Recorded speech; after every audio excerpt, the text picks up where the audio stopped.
Okay. 3, 2, 1, go. Hello, my name is Gabriel, and I'm one of the tech roles on our project LabRat. Hello, my name is Gina, and I am one of the code roles on our project. Hello, I'm Leonardo, and I'm one of the artists of the project. Hi, my name is Avery, and I'm also an art role. Hi, my name is Trevor. I am also a coder for the project. I'm Benet. I was one of the artists. Okay, and as you can see that's going on in our gameplay, I started up the game and I immediately just kind of showing off our UI, which we have. We have three options, basically the music volume and SFX volume sliders, as well as the level brightness slider, which changes the brightness of the level. And you can also toggle full screen, but I didn't do that because I didn't want to mess up the recording.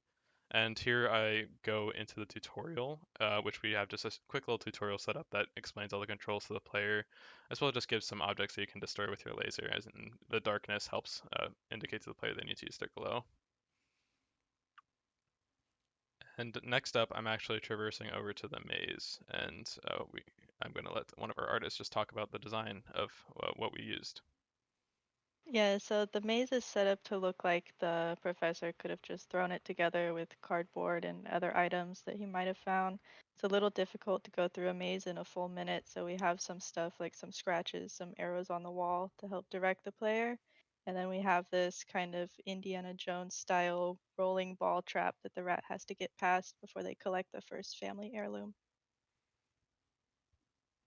Okay, and next up we do have the vent, which you can see I'm walking into, and it's just kind of a teleportation panel that takes into the level. So for the vent, we have rat traps around the floor, which is basically just set on the collision to kill the rat. And then we have a button that disables the fan that's happening in the background. So you'll see it later on, but the fan basically adds force to the player when it goes at full speed. It is on a co-routine, so that way like you do have some time to traverse and get some of the cheese and other items laid out throughout the level. When all of the items are collected, something else spawns at the end, so it teleports you back to the hub. The fans have a raycast set on them, which was very, very annoying for me to do, and I hated every second of it. Such is the process of game design. So as you can see, I went ahead and collected the flower, which is one of our memorabilias for the family, and I'm going into our next level, the Colosseum. So in the Colosseum, kind of similar to the maze, but the opposite, you have to survive for 60 seconds. And we spawn waves of enemies that kind of walk at you and try to kill you. As the time gets lower and lower, we increase the spawn rate on the enemies, and we're also decreasing the intensity of the light that's shining on the Colosseum.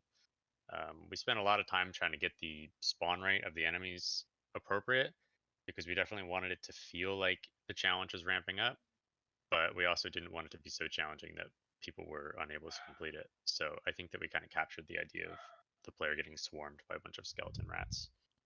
Yeah, this is definitely one of our more challenging levels. It's a lot easier on mouse and keyboard than it is controller, but that's why we also have kind of the little uh, shrinkable walls that I just failed to do at right there, but it's supposed to help you evade the skeletons a little bit better.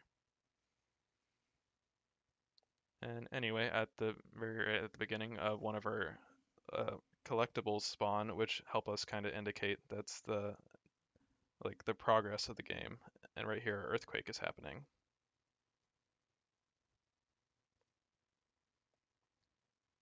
So in the escape, we're figuring out like after the earthquake, all we have to do is figure out a way out of the lab. This is the way that the rats always want to finally be free. So now with the earthquake, you see like all the surrounding around the lab. Now your way out. So we had to make sure like using the glow that we used before, but also the lights give us chance to escape. This way is more of using your imagination and more of a platform situation. Also, we had to. It can be a little distracting. Like when I try mine, it was kind of annoying seeing switching back, and sometimes the camera didn't agree with me. But seeing all around the world that you were habitating before leaving was pretty like really fun to see because you just beat this entire world. It was just this living room for Monday objects, and now you're finally being free from all the torture and horrors that you had to endure. Now you see, like, we kind of see, and that's it. You're Once you finally escape, then there's a little animation that plays, and it shows that the player gets to go to their family's graves and they place their objects. That's the end. hooray.